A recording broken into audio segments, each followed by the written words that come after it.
Making sense of karma. I set the bar pretty high for myself on that. But I'll do the best that I can. For some reason, I've been getting a lot of questions about karma lately, and I'm not real sure why, but I know some of it, at least, has been precipitated by people trying to make sense out of things like the pulse shootings and a political climate that is difficult to sum up in a few words. But I felt you probably had some similar questions, and karma is an important concept in Buddhism, and it is kind of a confusing one, because we not only have the Buddhist understanding of karma, but we have the Brahmanistic view of it that's come into our society, which is a little different. And then there's a sort of popular view of karma too, the sort of, what's that TV show, My Name is Earl, you know, or that, that kind of attitude toward it. So I thought today I would explain the Buddhist point of view on karma and why it's important, and hopefully you'll come away from that with some thoughts on how to apply this idea to your own spiritual practice. So the Sanskrit word karma means action, and specifically we're concerned with willful actions, and not just actions of the body, but also willful actions of speech and mind. The law of karma is a fairly simple law of cause and effect. If I do a good thing, I get a good result. If I do a bad thing, I get a bad result. This means good and bad intentional actions. So, for example, I drove here today, and in the process, it wouldn't surprise me if I might have killed a few bugs. But I didn't leave the house and get in the car to go out and kill bugs. I did that in order to come up here and talk about the Dharma. So any bug killing was unintentional, and thus would have very little, if any, karmic effect. If you stub your toe and you let out a string of curse words, that's not going to have the same karma as if you curse someone with the hope of making them feel badly, or if you lie about someone with the intention of causing them trouble.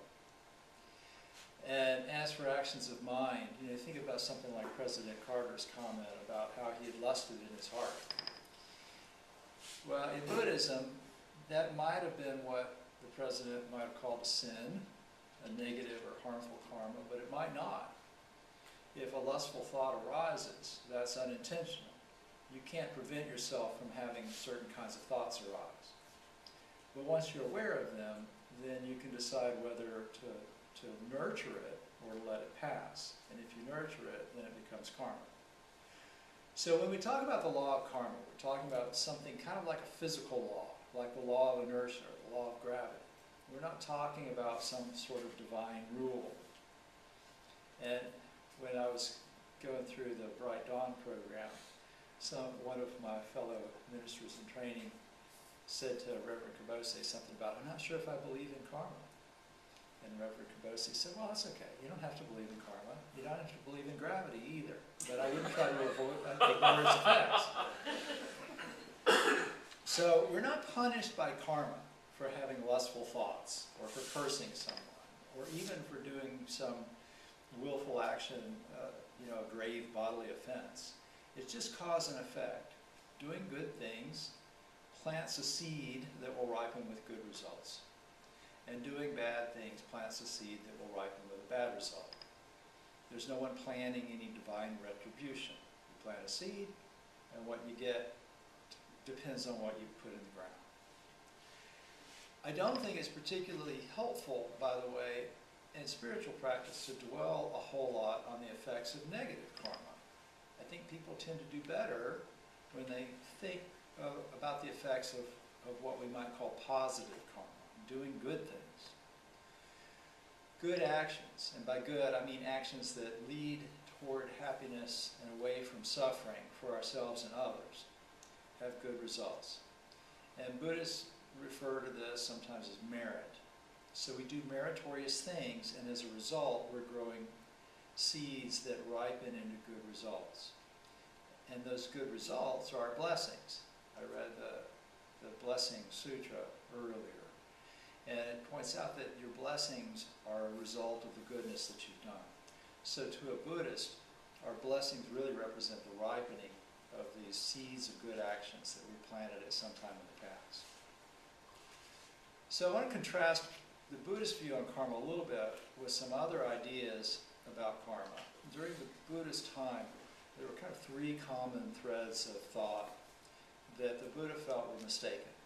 And so first, there were people who believed and taught that whatever happened was due to a divine plan. You couldn't really affect where you ended up or what happened to you because your life was already predetermined.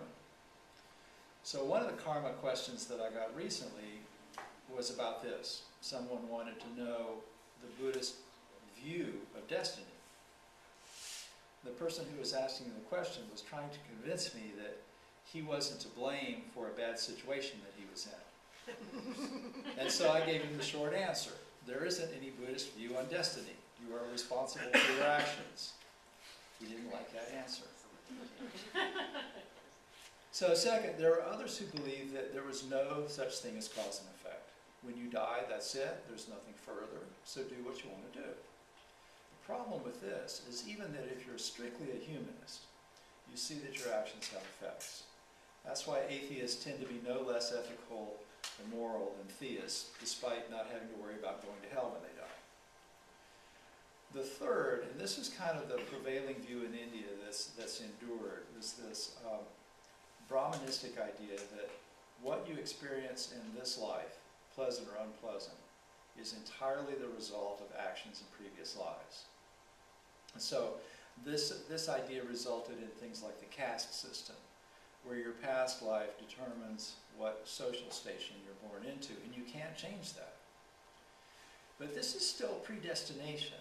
The Buddhist view was that while actions from past lives influence and might determine some things, like the fact that we're born human and where we're born and what we look like, there's a lot of other things that have effect on our present and our future, both in this life and in lives to come.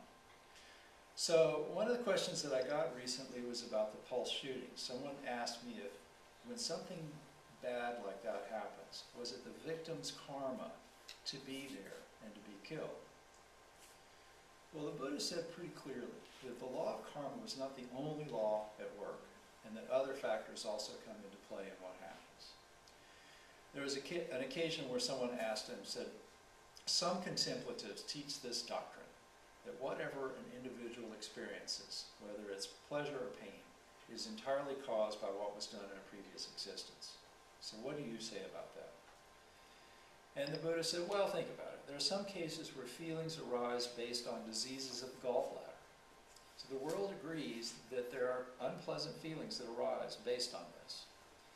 So any contemplative who expounds the doctrine that whatever an individual feels is entirely caused by what was done in a previous life is ignoring what they themselves know. So I say that's wrong. And then he goes on to say that feelings arise based on a number of things, various other internal physical factors, and things like the weather, from attacks by other people, and from the result of present action. So this idea that what you experience now is based solely on past action is misguided.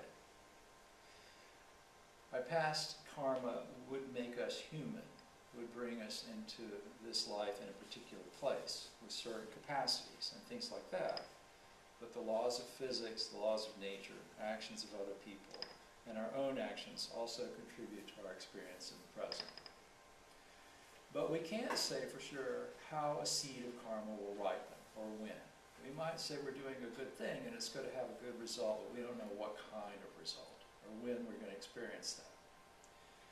We can assume, though, that ripening is inevitable, and we can assume kind of the nature of the fruit, whether it's going to be good or bad, based on what we've planted. But for instance, we know that stealing and killing are bad karmas. But the Buddha pointed out that if you were to steal or kill on behalf of your king, you'd be garlanded and paraded around like a hero.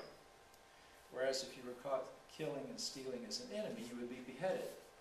So you don't necessarily experience the results of your actions in the here and now, but eventually you get the results of that negative action.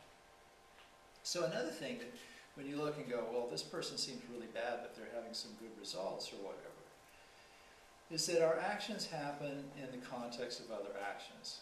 So the effect of a negative karma that we've done could be diluted by the effects of good things that we've done in the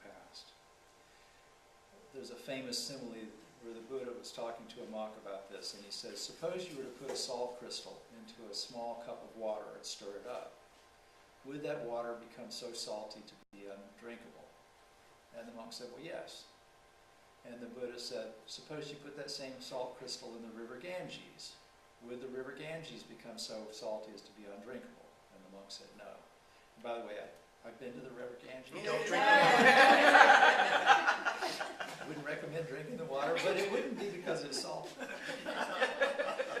So in the same case, where there's an evil deed done by someone, in one case it might take them to hell, and in the other case the same sort of deed might be experienced in the here and now and have a relatively small effect.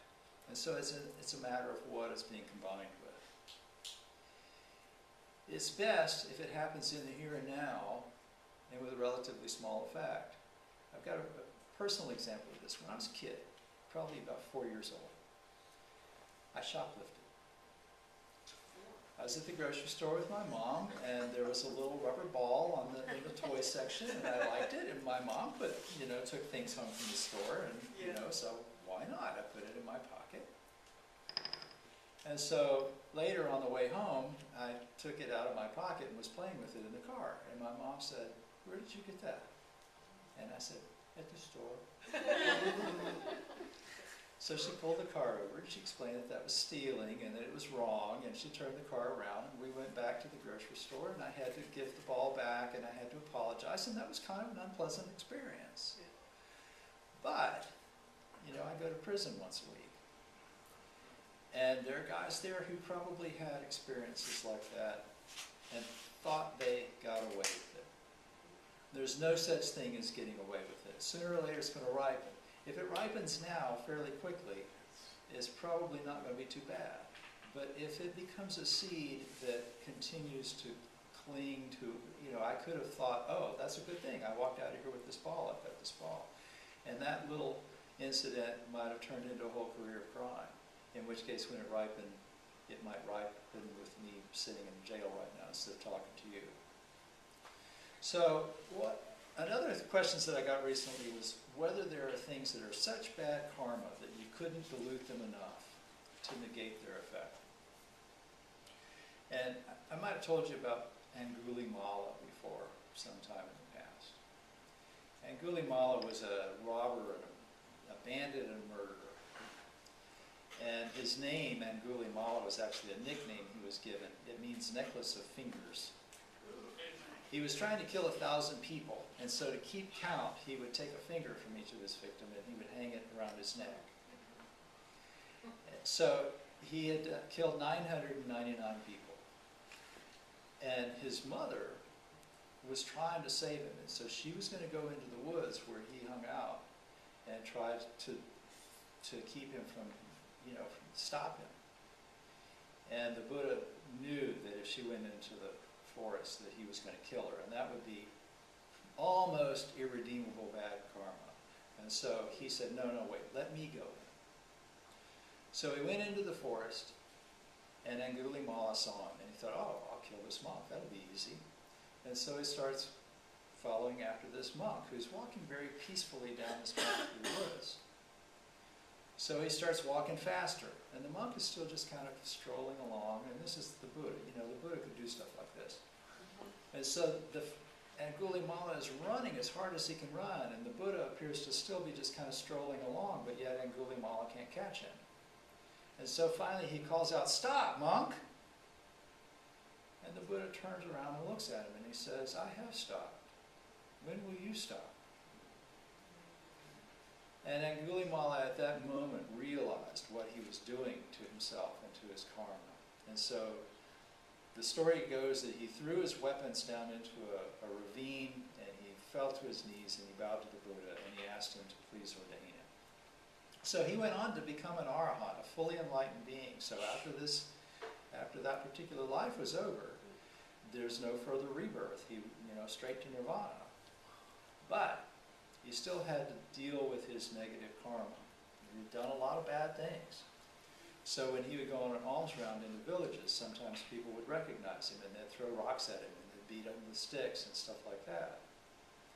And one time he had returned to a monastery after this and was all beaten and bloody and his robes torn and everything. And the Buddha said, "Aren't you lucky?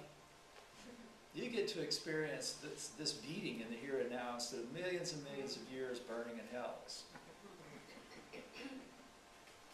The other thing is you can do a lot of good and you can still be imperfect, even imperfect in fairly significant ways. And the good that you've done still has a result. A woman asked me, "Can I do something that's so bad that it negates all my merit?" And I didn't ask her what she was thinking about.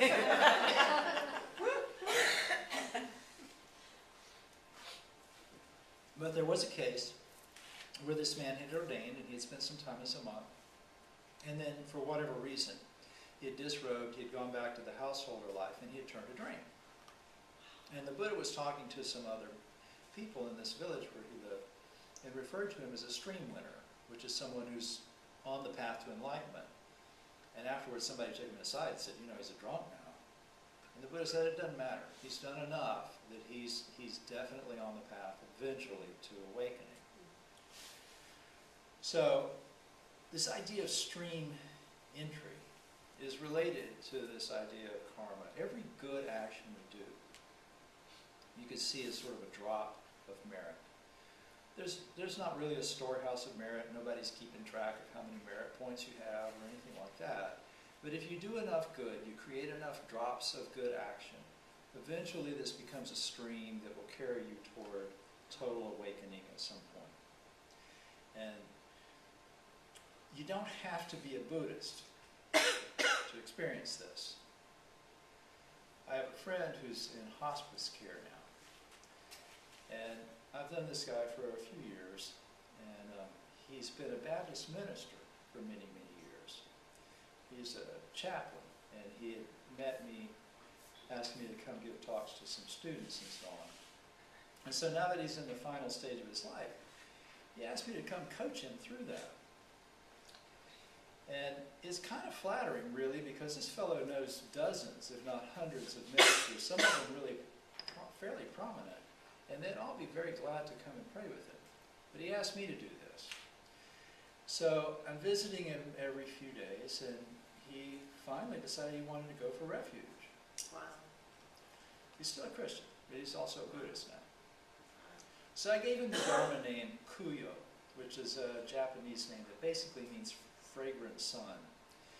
And I gave him that name because it's kind of the Japanese equivalent of my Vietnamese Dharma name. When I was given Dharma transmission, I got a new name of Phat Hung Nyat, which means Dharma fragrance first.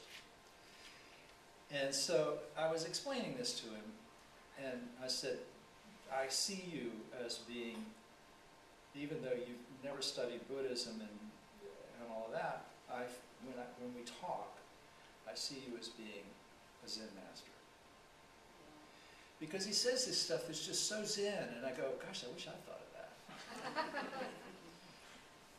And I was thinking about this when I was planning his refuge ceremony, and thinking, how could this fellow who's been a Baptist preacher for 40 years, or whatever it's been, be saying these things that I would expect to hear from Thien or someone like that?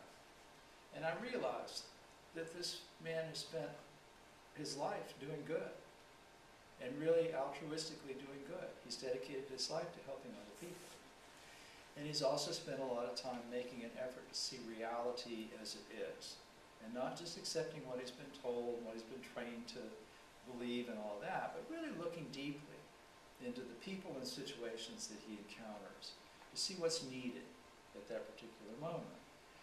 And so I think he has pretty much liberated himself through that process, even though he's only now figured out that he's a Buddhist. So one day last week we were talking, and he had asked me to tell him how I came to be doing what I'm doing now. And so I did. I told him the whole story. And afterward he thanked me for it, and he referred to it as me sharing my sacred story. And then he explained that whenever he does a memorial service, that he will point out to people after they've told their stories about the departed and so on, that that those were sacred stories that they were telling. And then he points out that those stories are all part of the same story. In other words, because our lives have touched one another. Your story is my story is your story. This is an example of what I mean by just being Zen without knowing it. Because in Buddhism, we're all seen as being on a sacred path together. We don't seek enlightenment for our own benefit, but for the benefit of all beings.